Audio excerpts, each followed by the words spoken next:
So I've got a problem here. It's with my rear view mirror. It droops a lot while going. It's not this right here, this one right here, it's this right here.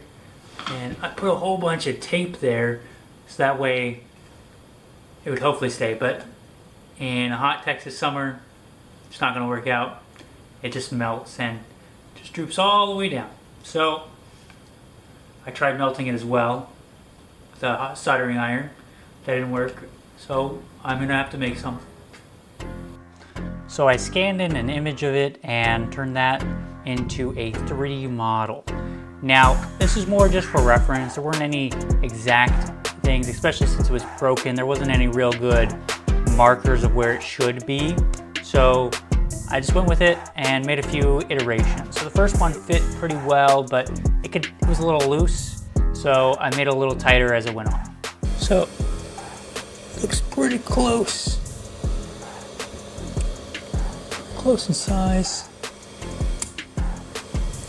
Now I just got to test it out. See how well it's going to work. I think it's working okay.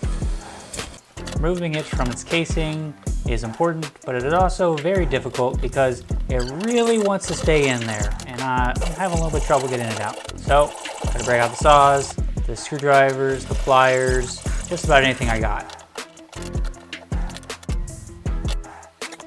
Now that I've gotten this sorted out, it's time to design the other parts, like how I'm going to hold the mirror in general.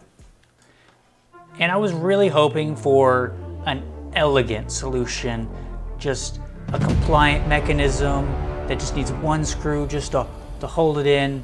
And well, that didn't work, it broke as well. So I couldn't design a compliant mechanism, and so I pivoted. And you can see my first impression with this new mechanism. Here at the end here. Now I can, it doesn't move at all. It's just bolted together just like that. And then you know what happened next? It worked. Until it was a very sunny day in the hot Texas sun. And while I was at work, it fell.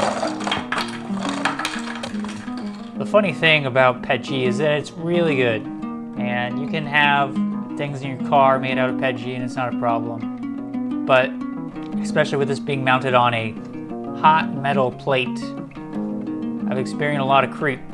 So I'll have to do something different. My plan right now, build an enclosure for my 3D printer and start printing in ASA. But it's not a happy ending, it's just how it is.